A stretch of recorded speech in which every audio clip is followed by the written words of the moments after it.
coming up on Around San Diego. Governor Gavin Newsom says he will Trump-proof California. Those details ahead. And a thief has finally been caught after stealing tens of thousands of dollars in gasoline for months. Plus, have you seen this flyer taped to your trash can? We're working for you, making sure you avoid this scam.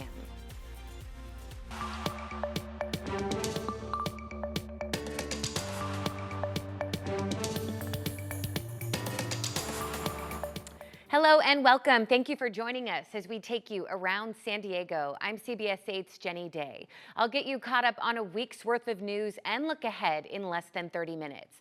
We begin with politics. Governor Gavin Newsom is asking lawmakers to set aside $25 million to prepare for legal battles against the Trump administration. The goal is to protect state policies on climate initiatives, abortion rights, and immigration, the governor says. The dean for the University of San Diego School of Law says the state does have a few actions it can take to challenge the Trump administration's policies. What they can do is just not to cooperate. So, for example, Trump seems to have various immigration sorts of initiatives and mass deportations, and California can say, well, we're not going to tell you anything about who's in the state. Yeah, so he added that in return, though, the federal government can threaten to withhold federal funds to coerce cooperation. Governor Newsom claims this session will protect the state from potentially unlawful federal actions. He wants the new legislation signed by January 20th. Republicans in the assembly are opposed to the governor's plans. Of money and a waste of time. Hopefully we will need to utilize it, any of the resources that the legislature will provide us. But if past this prologue, then we most certainly will. Yeah, lawmakers were sworn in this week. Assembly members will return then on January 6th. Now, as for protecting reproductive rights, Attorney General Rob Bonta says his department is sponsoring two bills aimed at safeguarding access to abortion. The first would protect healthcare providers from legal challenges when administering abortion medication. The second gives the AG's office power to penalize local governments that block abortion services. As they say, failing to plan is planning to fail, and we are planning. This legislation is us planning to stay ahead of the curve regardless of what the Trump administration has in store for the future of abortion care. The bills come as state lawmakers met in a special session to protect California's progressive policies from, again, the incoming Trump administration. And this week, San Diego Mayor Todd Gloria announced the city is facing a massive $258 million budget deficit for the upcoming fiscal year. Mayor Gloria outlined the severity of the city's budget shortfall, as well as the difficulties as the city faces a homelessness crisis, billions in overdue infrastructure needs, and aging city facilities. Several immediate measures to begin addressing the deficit were also announced, including suspending non-essential overtime, pausing non-essential spending on travel, and halting the Civic Center revitalization proposal. Gloria says, despite the financial challenge, his key priorities will stay the same. Since the beginning of my administration, I have focused on four key priorities: keeping San Diego safe, addressing our homelessness crisis, building more homes, and fixing our roads. These priorities will not be changing. Mayor Gloria, and the City Council will work to finalize a balanced budget by June with public input opportunities beginning next week. Well, now to an effort to make La Jolla its own city is moving forward. The people behind the effort got more than 7,000 signatures. That's enough to qualify for a feasibility study. The study will look into how the separation would impact La Jolla and the city of San Diego, and if it's beneficial to both. The study could also cost up to $150,000, but advocates say separating would allow for more local governance and control, like in services or infrastructure. Critics say a separation would significantly raise taxes in order to build and pay for new services like police and fire departments. Well, a dog groomer accused of elder abuse and sexual assault remains in jail. Tony Choi's court hearing was supposed to determine if his $1 million bail should be reduced. But the 52-year-old changed attorneys, going from a public defender to a private attorney. Deputies say Choi, on Halloween, approached a 75-year-old woman outside her home and asked her if she wanted to have her dogs washed. After the woman invited him inside, deputies say Choi tried to sexually assault her. A caregiver at that home interrupted the attack. Choi will be back in court in March. And a man accused of stealing tens of thousands of dollars in gasoline has finally been caught. Deputies say the 19-year-old thief has been pulling off the scam for months now. CBS 8's Steve Price shares more of what he's learned from investigators. $2,000 here, $2,000 there. Add it all up, and sheriff's deputies say the man stole more than $40,000 worth of gasoline from this station. They say it started back in June, but on Monday, they caught him. Detectives say these tanks stuffed in the back of an SUV were in the process of being filled with stolen gas when they arrested the driver, 19-year-old Andrew Escobedo. It's crazy that he got that much gas before anybody noticed. Reuben Shepard heard about the arrest Monday morning at the Chevron, where he periodically fills his tank. The location, 1999 Sweetwater Road in Lincoln Acres, also has a 7-Eleven and a Soapy Joe's on the property, so it's usually pretty crowded with customers like Patrick Grebe. You should share. I could use some. It's not clear when employees discovered there was a problem, but they notified the sheriff's department last month, telling deputies the thief appeared to be visiting the station at least twice a week since June. Employees reviewed surveillance video from the dates and times of the unauthorized transactions and noticed the same vehicle every time. They say Escobedo was able to manipulate the gas pumps using a credit card, which would indicate to the fuel system the pump was in use. However, the transactions were never charged. That's got to be like grand larceny or something, isn't it? That's a lot of money. Pete's right. The district attorney's office confirms Escobedo was arrested on one count of felony grand theft. Detectives aren't saying if Escobedo could be tied to other fuel thefts, including this one last month in Otay Mesa, where $16,000 worth of diesel was stolen. It's also not clear where all the gas from this station went or how much has been recovered. But Reuben's hoping it's a lot, enough to bring these high prices down a bit.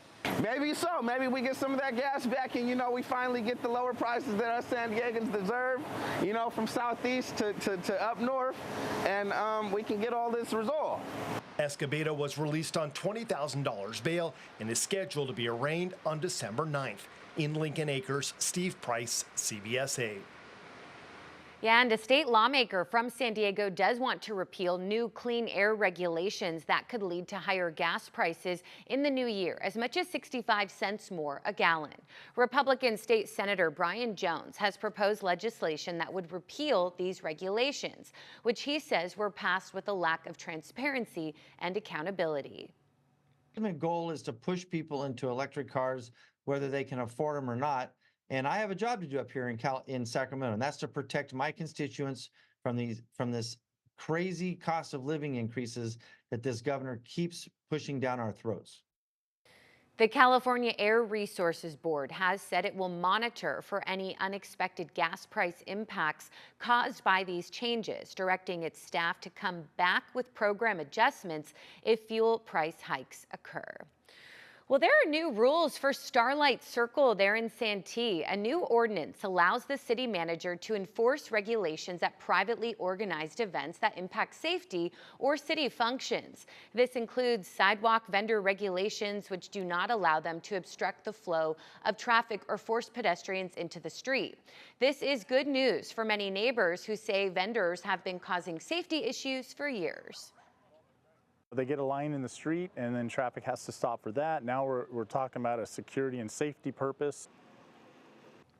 Yeah, the city is providing parking and portable restrooms at the nearby Santana High School for the event, extra trash cans and no parking signs there on the main entrance street. Big thanks to those of you who live there. It is beautiful.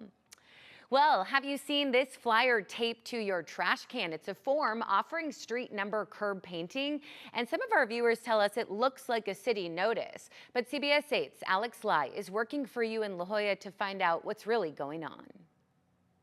took and I read it. Jerry and Leonard Tessier saw this notice on their trash can yesterday. It looks like a warning. And it looks, you know, it looks official, and until you kind of read all the extra money you want to send in, and then it gets a little bit hazy. The flyer says reflective curb addresses will be painted on the street tomorrow, and to send a text message to a number to be included. Then there's boxes to check different designs for an additional cost.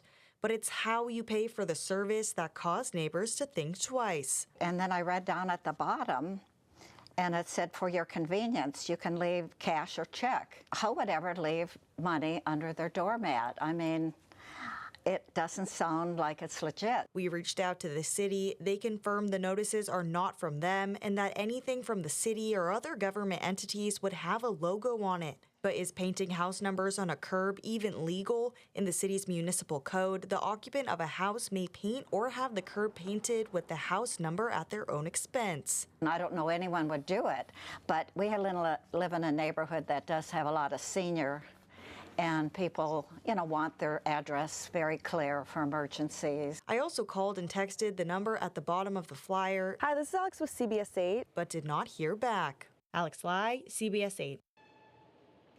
And we did also reach out to the San Diego Police Department and the district's council member, Joe LaCava's office, but have not yet heard back. Coming up, coats were given out to those experiencing homelessness this week, but these coats have a very special feature. We'll show you more next.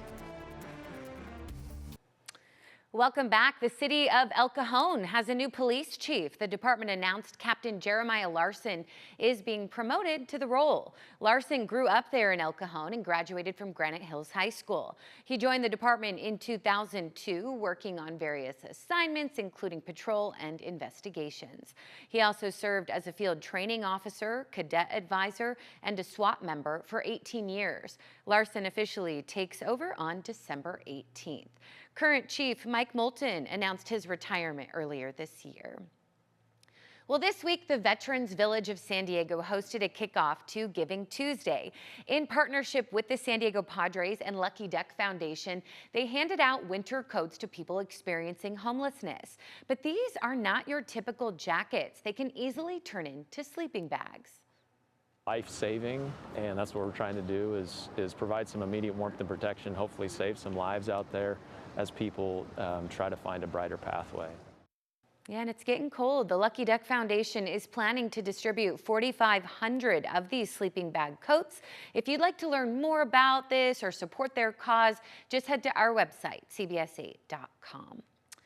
Well, after 4 months at sea, traveling more than 4,000 nautical miles and studying 1,300 marine mammals, a crew of ocean researchers have just returned back to San Diego. This survey was done by the National Marine Fisheries Services, who help take care of our oceans. The survey uncovered a critical climate trend that warmer waters are pushing marine mammals farther north in search of food. One researcher said the most notable animals were sperm whales. They are the loudest creatures on the planet, producing sounds louder, than a jet engine. Wow. Visual observers have a much harder time picking them up because they kind of just sit at the surface. They call it logging. They almost look like a log floating on the water. But acoustically, they are very, very active all the time. And so it was interesting to hear how many animals we actually picked up. It is interesting. Wow. So yeah, these surveys are done every 5 years and provide crucial data for marine conservation and future environmental legislation.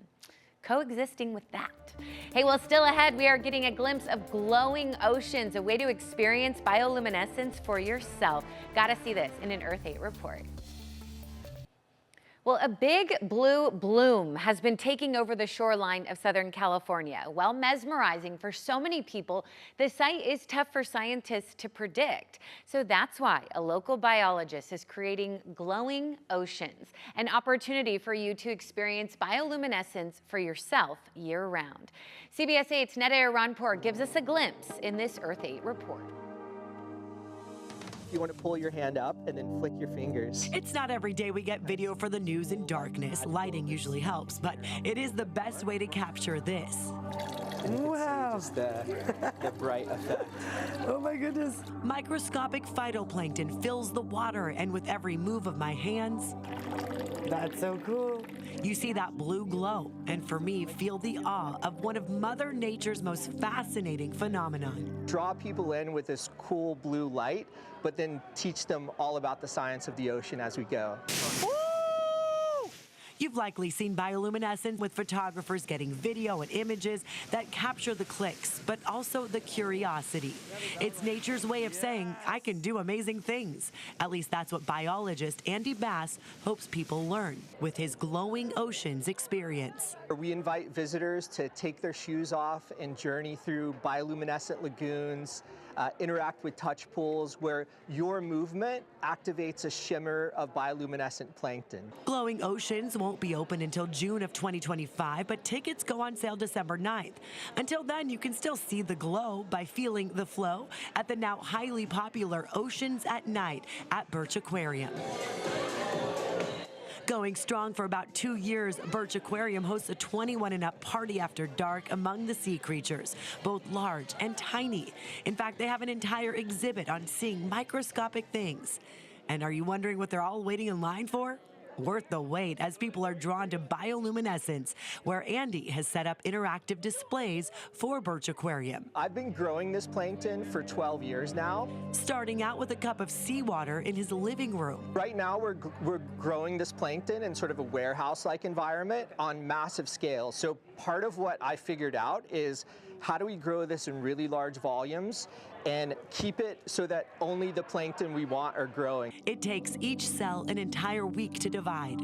It's taken a long time to get to the volume that we're at today, which is tens of thousands of liters. It's the volume that we need to, have thousands of people walk through this on a daily basis. He's even changed their circadian rhythm to glow during the day, learning a lot about this type of algae from research scientist at Scripps Institution of Oceanography, Dimitri Dehane. Anything that produces light, from the stars to even the rainbow, right? It's fascinating, it's ephemeral, it is just the beauty of nature. Dimitri is now the senior scientist advisor at Glowing Oceans. He explains when algae glows, it's alerting others that a predator is nearby. In their case, shrimp eat them, so they want fish to eat the shrimp. By shining blue, they're essentially saying, please eat this guy that is eating me so that my brothers and sisters will stay safe. The past few years, we've had quite a few large blooms off San Diego's coast. I've gone surfing in it. It's fascinating and it's thrilling and it's spooky. Likely why we're seeing an additional interest in nighttime surfing. It's magical. You take the waves, you have light everywhere, but then you also see a lot of things creating, triggering the light around you, and you don't know what it is. Right? And so, yes, there are fish, there are crustaceans, but things start to pop up everywhere. It's fascinating, but you're also wondering, hi, what is that? And all that wondering continues to unfold. But the timing on when and how long you can see bioluminescence in the ocean is unpredictable. This is awesome. Oh my goodness. Soon to be year-round and accessible for all, thanks to the people behind Glowing Oceans. For Earth 8, I'm Netta Iranpour. I've got to see this with my own eyes. That is truly incredible. Good stuff as always, Netta.